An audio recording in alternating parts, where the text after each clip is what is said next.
सबभन्दा ठुलो जब भनेको हाउसवाइफ हो। तर प्रब्लम के छ भन्दाखेरि हाउसवाइफ भयो भने कामै नपाएको मान्छे रहेछ।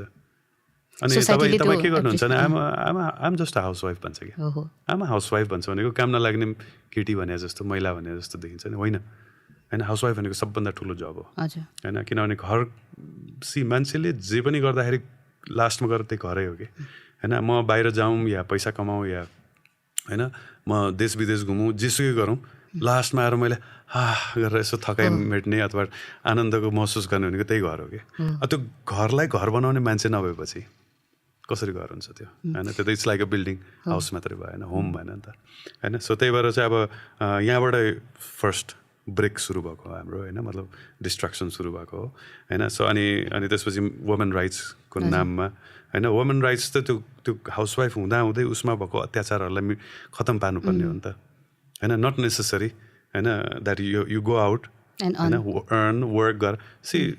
घरमा बसेर पनि बुवा आमा छोराछोरी हस्बेन्डको सेवा गर्ने हो नि। अब बाहिर काम गर्ने बसको सेवा गर्नु पर्दैन,